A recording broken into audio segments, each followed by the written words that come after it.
Ladies and gentlemen, last night we had the privilege of watching Extreme Rules, the one night of the year that WWE goes extreme, and it was a pretty good pay-per-view. I enjoyed it. So we're going to get right into this. We're going to start off with our pre-show match, which originally was supposed to be the tag team title match, but due to Daniel Bryan being not medically cleared to wrestle, Bad News Barrett faced Neville in our pre-show match. Yeah. This was fun. They kicked it off with a really entertaining match. Yeah, I mean, you know, good match to get the crowd hyped up. Yeah. Good match to raise the energy and hopefully, keep the energy high going into the actual pay-per-view itself. Yeah, and it's good because, Barrett's on a pretty good heel run. Neville's the up-and-comer. He's got a lot of face points behind him. So it was a good mesh of styles. Neville ends up picking up the win, a la the Red Arrow. Just a super entertaining match. Great way to kick off the night. Luckily, unlucky for Daniel Bryan, but luckily for New Day and Masters, they got moved up to the main card. Yeah, I was glad for that. Yeah. I was glad for that. I was like, if they're going to replace the match that's not going to happen, they should move it down and put one of the already pre-selected matches up onto the main card. Absolutely. Especially if it was going to be a title match. Yeah. So we open up Extreme Rules officially with the Chicago Street Fight. Dean Ambrose taking on Luke Harper. These guys, I mean, you couldn't get two better guys for a street fight. No. They are the most physical. Considering who's on the WWE roster at the moment, for sure. They started out real fast. Ambrose didn't even wait for Harper to make it to the ring. Met him on the outside, threw him in the ring, hit him with a crossbody. They went back to the outside. They went everywhere. They went back into the ring with kendo sticks. Yeah. Harper tried to bring a chair in, but Ambrose was too fast with the kendo stick. Whacked him about 6 times. Right in the neck. Yeah. Ow. Ambrose takes a suplex onto an open steel chair. Not cool. That's such a rough bump. It scares me every time it happens. And then they fight to the back eventually. Which was great because we haven't seen this kind of a fight to the back in years. It seems like this has just been a long time. It's been a very long time. So yeah, we get very a la like hardcore title matchup here. They're throwing each other into the little rolly cases. They're rolly cases. They just start hucking shit at each other. Yeah, just anything they can find. Ambrose grabs what looks like this giant piece of PVC pipe. Yeah, and it hurls it in the back of Harper's head. It makes a gnarly noise. I don't know if it hit something else. It hit one of the lights. Was that the okay? Backstage light. It sounds like it just clonks right on Harper's head. I'm just like, oh god. Harper threw a case of water bottles at him. Yeah. And then Harper jumps into an SUV. Yeah. To try and make a getaway. Ambrose jumps in after him, but Harper's able to shove him out. And then the door gets shut, and Ambrose dives through the window, the passenger side door window, and Harper drives off with Ambrose's feet hanging out the window. Yeah. So we don't know. No one's won at this point. Yeah. We don't know where they've gone. They've disappeared. We get Triple H tells Kane, hey, I need you to find Harper and Ambrose. They're just driving through the streets of Chicago. We have no idea where they are. They're like, Kane, please. These two guys are out there. We need damage control. This is gonna go very bad for us. This could cost WWE a lot of money. And then we get more of the bickering between Kane and Rollins. Both of them have issues with the role, pretty much the role that Kane is playing in the main event. Crypt Keeper. Yeah. That's a spoiler for Raw. You just ran right through that too. Yeah. So still a lot of issues going into... Crowd chant's boring during this segment. Yes, and then they upped the volume and Kane got really loud and scary. Yeah. And they lowered the crowd volume for the segment. So that ends. We go into the Kiss Me Arse match. Dolph Ziggler taking on Sheamus. JoJo feels ashamed she has to say "kiss me arse" twice. She had to say it twice, and she did not like that at all. She. I wouldn't either though. So she does a good job. I like her as ring announcer. She's doing a good job. Holding down the fort for Lillian while she's gone.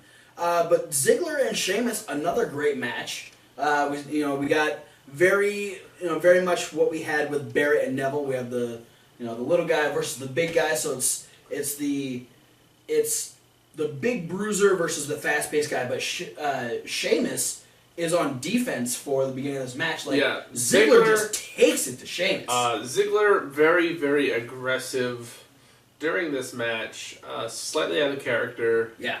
But it doesn't look bad. No, not at all. It worked for it. Specifically based off of just how the whole point of this storyline is that Sheamus has been really getting under Dolph Ziggler's skin. Yes. And so Ziggler's finally at that, reached the point where he's like, alright, fuck it, I'm just gonna take it to Sheamus. Yeah. And he does for a majority of this match. Obviously Sheamus, being the bigger guy, ends up getting the advantage a little bit more. Does a lot of his big damaging moves. Just really just trying to break Ziggler at this point. Ziggler ends up picking up the win with a roll up. I mean, it out of nowhere. The look on Sheamus' face was the perfect reaction. Was just like, wait, it's already over. What the fuck? And then we get very much what I'm sure a lot of us thought was going to happen. It's Sheamus has to kiss Ziggler's ass and arse. I'm gonna say ass. Arse. Referee was like, "You lost. Get in here and kiss his ass." Sheamus tried to avoid it. Sheamus tried to take off through the crowd once, and the referee had to stop him. Yeah, the fact that the referee actually stopped him and said, "No, you have to go in there and kiss Ziggler's ass." It takes him a little while, but he finally gets down there. He's just about to do it, and then he just hauls off and hits Ziggler in the balls. Ouch. Oh my god! Not good. And then Ziggler gets a bro kick and is still selling his balls. And then he is forced by Sheamus to kiss Sheamus' arse. Yeah, that's no kisses. God. It looks like it. That's a weird way to put it. It looks like an igloo. What the fuck? It's so white. I'm going to give it, though, awesome spot they had was when Sheamus had Ziggler in the Texas Cloverleaf, and Ziggler was able to do, get back up, and then he did, a giant sit-up, and then, tried to small package Sheamus. Yeah, I thought when he got out, Sheamus was picking him up to powerbomb him, but then I realized that this was all Ziggler. Ziggler was just cashing in on them crunches. Ziggler was wiggling out of that move. Ziggle wiggle. Ziggle wiggle. Ziggler picks up the win, but Sheamus has the last laugh, so to speak. Our next match, we have the tag team titles. The Masters defending against the New Day, newly added to the main roster, or the main card. Awesome match. Yes. A lot of fast-paced action. Spots. As much as you would expect out of these teams, though. Yes. I mean, any combination of Tyson Kidd, Cesaro, Big E, Kofi Kingston, Xavier Woods, Natalya is going to give you a lot of fun, fast-paced, and technically sound in-ring action. Yeah. And the Masters have figured out the weakness of Big E, and it's he's really, really bad at staying in the ring. I feel like Big E went into this match and was like, you know what? I want to be just like you guys. He's talking to Kofi and Xavier. He's like, you guys do all those really cool dives. You're always flying out of the ring. I want to do that. And so he took every opportunity he could. Granted, some of them were not his choice, but he took a lot of opportunities to just fly through the ropes during this match. Yeah, through and over, and sometimes he didn't even make it halfway in the ring before he's getting knocked back out. But I mean, Big E was a one-man battle royal during this tag team match. It was pretty entertaining to watch. Also entertaining to watch is the Masters playing complete babyface role. Yes. But they're so over, it works. And on the same token, Xavier Woods on the outside, so loud. The funniest part was like, I can't remember. It was like like a big dive spot, and he goes yes, and he like starts doing the clap, and they're like, and they keep doing the New Day sucks. And he goes, hey, shut up! What are you doing? We're winning. He just gets so mad. It was hilarious. Yeah, I feel like Xavier Woods with the New Day is what they were really hoping Abraham Washington would have been to the primetime players way back in the day. Like, and the whole the initial grouping of these three, we saw Xavier Woods kind of take that managerial role. Yeah. When we first thought it was going to be the new nation. So yeah, I mean, he just ended up being a couple smart athletic friends. Yeah. Hey, they're good at what they do. But in a shocking turn of events, the New Day ends up the tag team champions. Yep, Kofi rolls up Cesaro with a handful of tights. Man, why's Kofi got to be cheating all of a sudden? That's after Natalya slaps the shit out of Xavier Woods. Yeah, and then Tyson slaps him with his foot. Yeah. So yeah, I mean, I think it's awesome. Like, how do you make the WWE Universe hate this tag team more? You put the titles on them. In that fashion specifically. Yeah. So we go to the back. They're doing their celebratory, like, hey, we're the new tag team champions. We have positivity, clapping, power. When I say New Day, you say new champs. New Day, new champs. Ha ha! What the fuck? The SUV is back. We now have Harper gets ejected from the SUV. Dean Ambrose is now driving. Yeah, Harper's in the back seat. Yeah, keep in mind they were both in the front seat, and Harper was driving when they left. Yeah, and now Ambrose is driving, and Harper's in the back passenger seat, getting tossed out. It was like a James Bond car. It had that ejector seat in it. Yeah, so they're back at it. They start, Harper kind of gets away from Ambrose and goes through Gorilla and goes out through the entranceway. But then you see you see Ambrose. I didn't see Ziggler. I don't know where that came from. Ambrose takes a little shortcut, and so Harper's waiting for him to come out through the entryway. All of a sudden, you get Ambrose just fuck you, just dives. Yeah, he dove off of the set piece they had just on stage left. Yeah, and so now brawl continues to ensue. Both of them get the same idea, and you're like, I want chairs. Let's do chairs. Throw a big pile of chairs. And oh my god, I think they had roughly a dozen chairs. Probably. Harper was trying to hit Ambrose with all of his. He was legitimately chucking them across the ring. This turns into a possible superplex. That doesn't happen. They get back down on it. We're about to get... I think Ambrose actually even got powerbombed onto a chair. Mm-hmm. So he said that Harper had completed the trifecta. He'd been powerbombed through TLC. So, but Ambrose ends up picking up the win, hitting the Dirty Deeds. And so now... Ambrose, this is the biggest win Ambrose has gotten in a long time.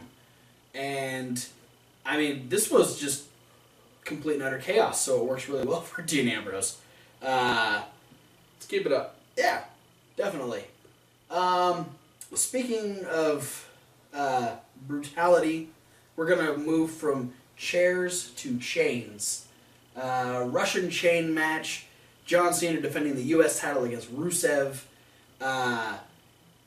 This was good. I like the chemistry between Cena and Rusev. I can't say that it was the most exciting. Their matches don't excite me, but I do appreciate them for what they are. Yeah. And this was, it was a bull rope match with a chain. A lot of the same stereotypical spots that you saw in the bull rope match. The one I liked was at the beginning when Rusev used the top rope like a pulley and strung Cena's arm up and then started kicking him in the side. Yeah. Great usage of the chain there. Rusev was very brutal with the chain itself, doing the gut punches, the whips to the back. different things like that. So, yeah, he really took it to Cena. I think moment of the night goes to Lana.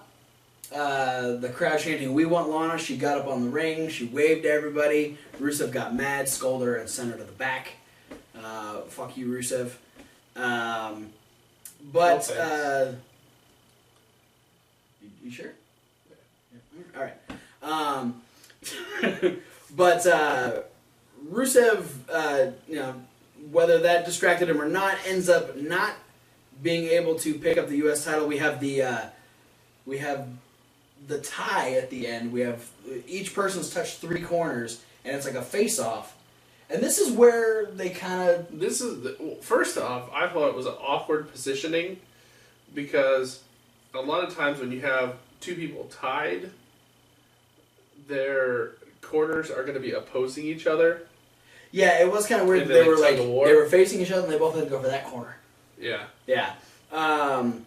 This is where they kind of flub up the rules a little bit, because all throughout the match, every time you get 1 or 2, the idea is if you stop your forward momentum, or if your forward momentum is stopped, they shut the lights off. Yeah. But for this particular spot, we had both Cena and Rusev trying to go for the corner.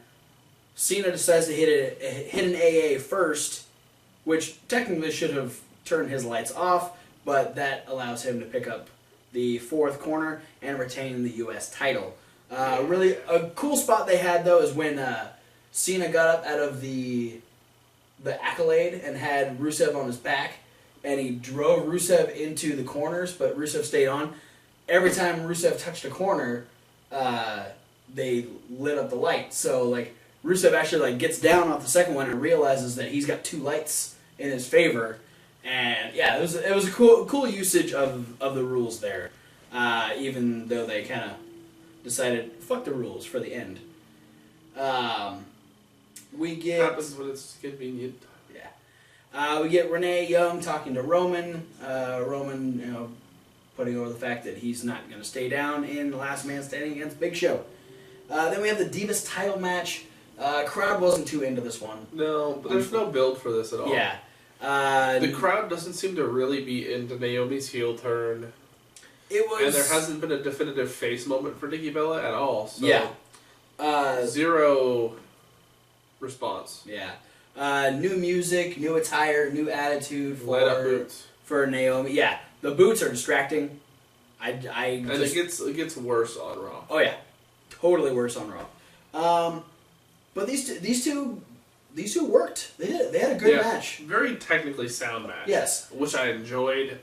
Because of the last 2 matches Naomi's had have been very straightforward, punch kick matches. Yes. So the fact that they put a lot of wrestling moves and holds in the match showed that they put a lot of effort into it, and I appreciated that. Yeah, I mean it's nice to see that we're getting the Divas really wrestling and really focusing on their in-ring work as opposed to just catfighting or just punching and kicking each other around the ring. Yeah, and it really, to me, it was still strange seeing Nikki Bella be on the defensive. Yes. Because she's been heel for quite a while now, since SummerSlam last year. Yeah. So. And it's almost been a year. Jesus. But yeah, so Nikki ends up picking up the win, but because Brie kicks Naomi in the face, I'm confused. Well, it's payback, because during the match, Naomi jumped to the outside of the ring and kicked Brie. Yeah. I get that, but that makes more sense if, the Bellas are heel. I don't know.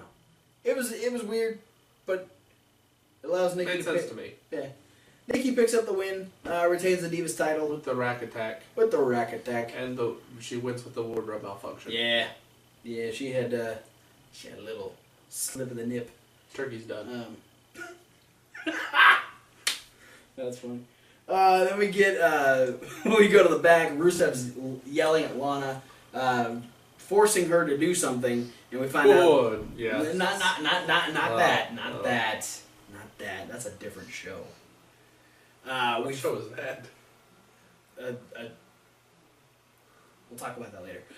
We find out that Rusev is sending Lana into the Authority's locker room, the Authority's office, to discuss something with Triple H. And she's going to proposition Triple H and Stephanie in order to get Rusev a rematch. I want to see how she propositions Stephanie.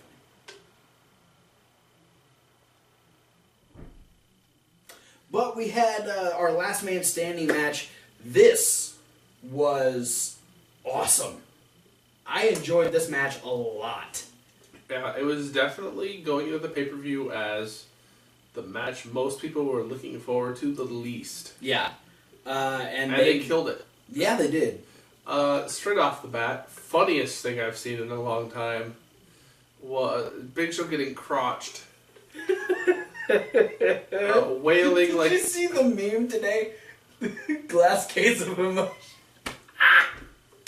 Wailing like a baby. And Roman Reigns cracking a smile. Could not contain himself. Yeah, it was hysterical.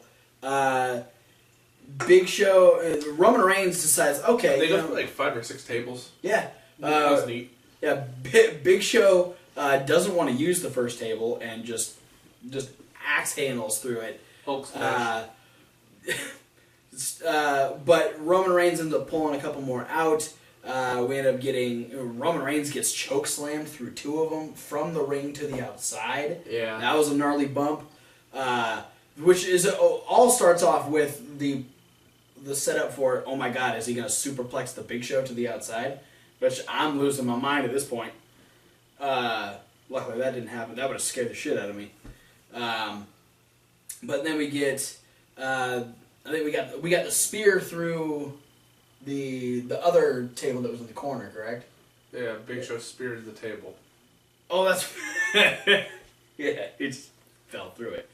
But then everything spills back out to the outside. We get Big Show tearing one of the tables apart and setting the stairs up next to King. Tells the commentators to move. Yep, don't gotta tell me twice. They have the note that JBL or Big Show needs to lose weight. that was hilarious. Great improv from the Big Show. Big Show goes to chokeslam Roman Reigns through, I guess, toss him through the Spanish announce table. Yeah, they're standing on the American announce table. He's going to chokeslam through the other one. Roman Reigns gets out of it, and then runs all the way around. No, he didn't run around for that one. He didn't run around for that one? No, that was the spear through the barricade. Oh, okay. Yeah, he okay. Pushed the camera guy out of the way, ran up the stairs. That's okay. And across the table, which was awesome that they had like a super reinforced table, so Big Show didn't collapse. It was so wobbly though. Like I was waiting for it to just fucking tip over, which we actually got. Roman Reigns made it. On the Big Show. Yeah. So yeah, the spear doesn't keep Big Show down. So Roman Reigns goes, okay, what else can I do? I'm just going to drop this table on top of Big Show. Well, Roman Reigns, good thought process here, because he's like, holy crap, I remember the night after WrestleMania, Brock Lesnar injured 3 people with a commentator's table. What can I do with it? And he's just like, throw it on Big Show, because apparently commentators' tables are super dangerous nowadays. Yeah, they are a lethal weapon. They are Steve Blackman. 1, 2, and 3. So yeah, the commentators table keeps Big Show down for the 10 count. Roman Reigns is the last man standing. Awesome job. I appreciated that match very much. Good on you, fellas. We have Randy Orton talking to Kane, pretty much trying to talk him into not being a stooge for the Authority. Telling him to make his own decision. Don't do it for Seth. Don't do it for Triple H. Do it for yourself. Just trying to make him think for himself. Then we got the impromptu Bo Dallas Ryback Bo Dallas promo. Yeah, Bo Dallas comes out, talks trash about it. Eating the Chicago's crowd's faces off verbally. And Ryback came out and tried to eat Bo Dallas literally. It's funny because it's food. And it's the whole bad guy comes out, this is the city, good guy comes out and runs him off spiel. So we've seen it 999 times, we'll see it 1,000 more. This is true. And then we find out Lana meets up with Rusev, and we find out that Rusev is getting a rematch at Payback, and it'll be an I Quit match for the U.S. title. Yeah, one of those matches that Cena loves to always win. I am not excited for that at all. I'm excited to see what they do in the match. Yeah. It's kind of ruined because it's very... It's Cena's match. Yeah. It's... I'll only... Make him say, eh. Make him, but that leads us to our main event, the cage match where the RKO is banned and Kane plays the Crypt Keeper. This was a lot of... The beginning of this match was a lot of Randy Orton throwing Seth Rollins into the cage and Seth Rollins grabbing on and climbing as fast as he possibly could. Yeah, good sense of urgency from Seth Rollins trying to end the match. I mean, it was legitimately trying to climb out or trying to pin Orton every time he was on the ground. Yeah.